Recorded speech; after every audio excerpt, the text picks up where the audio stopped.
So, hindi man ka maka-business, amo sina siya, kung hindi peaceful ang barangay. So, isa Yes. na namon ka-accomplishment, ka naging peaceful ang barangay. During my term, ako ang pinaka-61st nga lowest crime rate sa syudad, sa Bacolod, during my term.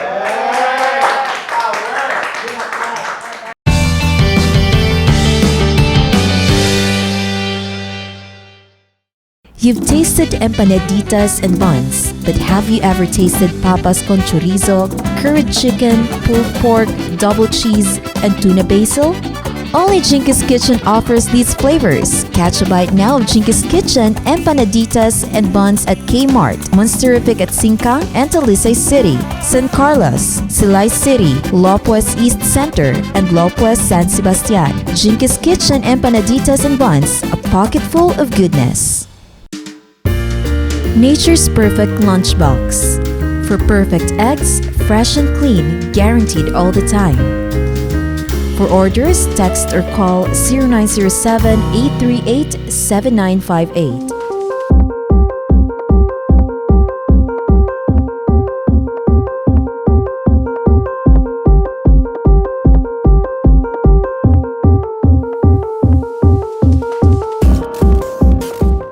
Scores of candidates have filed their certificates of candidacy or COCs for councillor all across Negros Occidental. But what makes one candidate unique today is the fact that I don't know what to use, what pronoun to use. No, he or she is officially the first openly gay candidate to run for a seat in the City Council of Bacolod. And I'm referring to former Barangay Captain Jonathan DIAZ.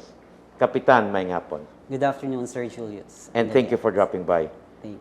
So, historical subong pag-file mo because you are the first openly gay candidate to run for a seat in the City Council. Kaya na may chant Mayor Bing eh. Subong niya, anong chant kon para kay Kapitan DIAZ? Jonathan! Jonathan! Jonathan! Jonathan! O, kita mo, may bit-bit pa siya nga chilling squad mo.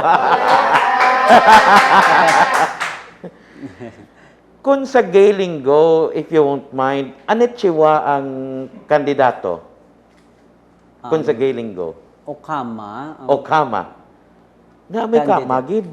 Oh, they called gays are in Bacolod Okama. Okama. I think it's root word from Japanese word Okama. Ah, okay. So, ang gay is Okama, Okama. sa gay linggo. Yes. Ang kandidato, wala ang equivalent sa gay linggo. Wala, equal. It's candidate. Candidate lang, oo. Anong gay linggo sa mga ginagamit? Maghambal ka babae, muher gyapon? Yeah, murat. Murat na. Murat. Okay. Let's have a bit of a lesson in gay linggo subong, no? Ang babae is murat. Ang lalaki is jumbrax gyapon. Otoko. Ha? Otoko. Otoko, ang otako, ano gani ya? Otok. Ano ka mo yung mga Japanese ang inyong ginagamit? Kami sa Japan. Ha? Kami sa Japan. Sang World War II pa? Ano? Okay. Now, this is very interesting because lain ang culture nyo eh. Kamu nga mga gays, you have your own language. May ara man kamo sang inyong subculture. Yes, sir. Now, ang pamangkot subong, you are running as councillor of Bacolod City and then, of course, it is assumed nga ang imo serbisyon is not only the LGBT community, kundi tanan na. Yes, sir. Laki, babae, tumboy, agi, may arat na subong pansexual eh. Sa New York, you're talking about pila? 60 plus genders? Yes, sir. Oo. Something like that, no? United Nations, USA, in Europe, there's a different man nga Damo-damo classifications genders, ng no? genders. Diriya ang uso is LGBT, lesbian, gay, bisexual, transsexuals, and then you transgenders, and then you have the queers, no? Queers. May miga kung siya pansexual. Si kung magabal ka pansexual, singa kaluyag ko sa auto. Yes, on Ginabantayan niya mo, singa kadalabay na sang salakyan. Sige kuba dugan ko. Siling ko sabihan ta karon kape. But man, that's the culture nowadays, Yes. no? Lain-lain na. Now, what made you decide to run as councilor? I'm actually, sir, in my 20 years being in public service, from SK chairperson to kagawad, and then barangay captain, and then here comes the pandemic, kung sa diin nga kadamo gid sang mga, not only the LGBTQ but all of the marginalized sectors nga nagpangayag sang help, like sa mga fishermen, farmers, kag silently nagbulig kita during pandemic. So dito gid nag-urge ang akon nga dreams nga napa-early siguro at this today nga kinanglan gid siguro nga buligan ang syudad sa Bacolod, being young at the age of 30s, early 30s, and then dynamic when it comes kinanglan ta ang mga frontliners nga mag-serve, especially we are in the midst of pandemic, na kinanglan tagid sang mga young nga mga public servants nga mag-serve sa aton city of Bacolod. And that's why I decided to join Grupo Progreso under Mayor Bing Lardia and Vice Elcid Familiaran. It's because I'm the living testament or the living witness or evident katama nga kung diin nga nag-serve ako as SK Federation Treasurer, nag-report ako sa Old City Hall, kagamay sa mga alis dira, and then nag-serve ako as Liga ng mga Barangay Secretary from 2013 to 2018 at New Government Center. From there, makita mo ang progress sa syudad sa Bacolod, wherein kinanglan ta nga magbulig sa aton nga present administration to continue the development and progress sa syudad sa Bacolod. Pambukas pa lang na, wala plakpakaw.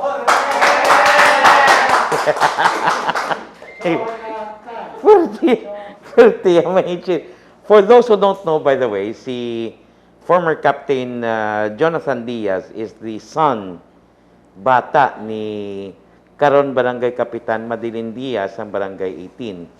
Si Kapitan Diaz, of course, is one of those who has served for a long time sa barangay as a barangay captain, kag nagligad, nagdalagan man as councilor, pero wala siya ginpalad.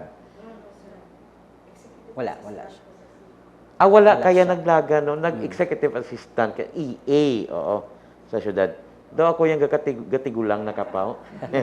I'm sorry. No? Anyway, so ang imo yang nga pagsugod sa government service, halin gid ya sa barangay. Left. And that is what makes you different. Kiti wala yan. May ara subong yakap aton nan nino. May Facebook account ka, and then may kamera ka, no? Nagahatag pagkaon sa pigado bla ang wala gahatag puyo o plastic, ang isa ga kwa selfie, madalagan na konsehal. And I don't agree with that. Ngayon na blang, Yes, sir. ti ano kung nag-selfie ka nga nagahatag ka pagkaon sa pigado, I haven't seen you do that, no? Instead, ang imo ya halin ka gidya sa SK, dila ka nagtubo, na-inspire ka sa ginikanan mo sa serbisyo, wala? Yes, sir. Actually, kadamo encourage man sa former barangay captain. At the same time, my mother, ari diri subong man as audience. Sang time niya, galing kay sa iya nga edad, gusto niya nga magbulig. And that's the main reason nga nag-decide ako nga magdalagan, because ara pa si akon nga Iloy, ang barangay captain. Si Mudra. Sa barangay, si Mudra.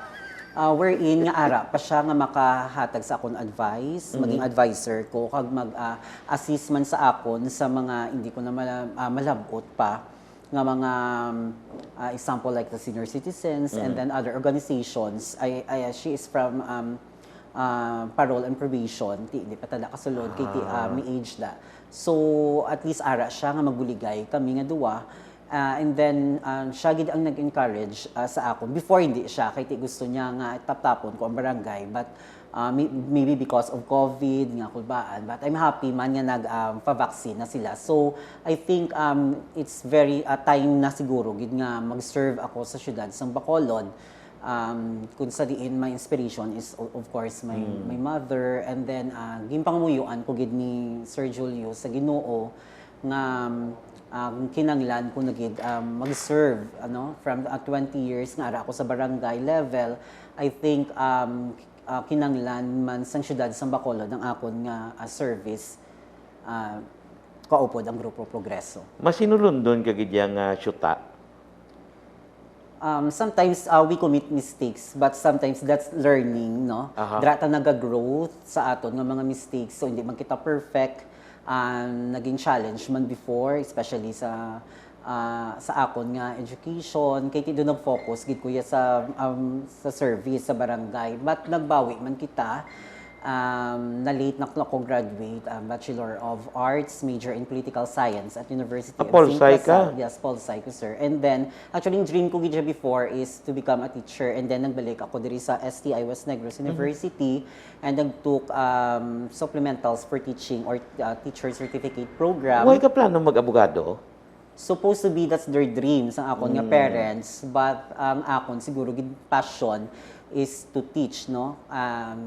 Maybe because of online, no? Hindi magita techy enough. Actually, I'm currently a part-time teacher, nag-teach social sciences and good governance in one of the university diri sa syudad sa Bacolod. So, siguro ang passion ko gid is I think ang public service do nag-ano da siya for teacher bala.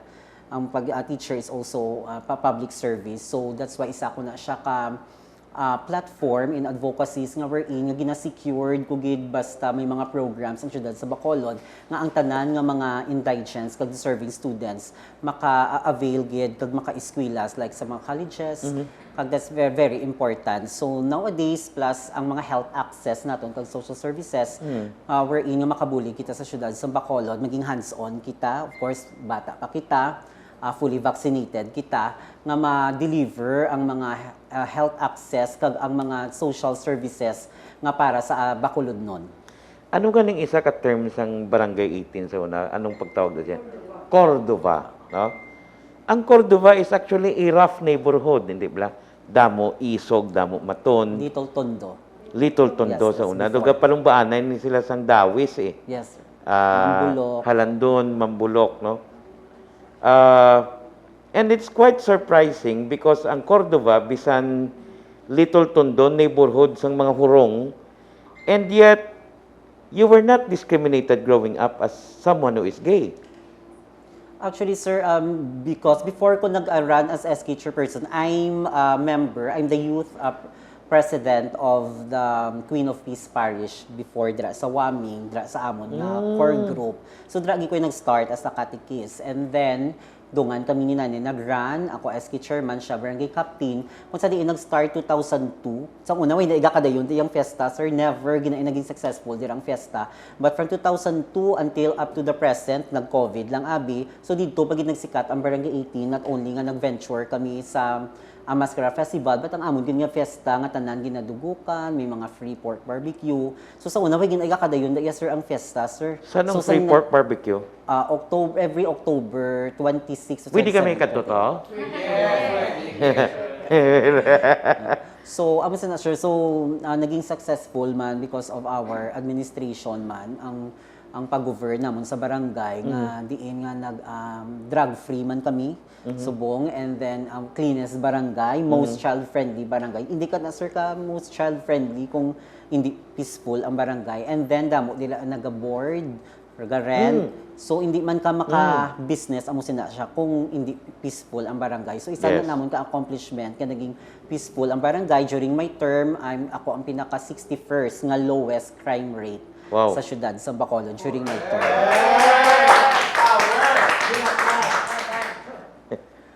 Ano ganing chanting para kay Kapitan?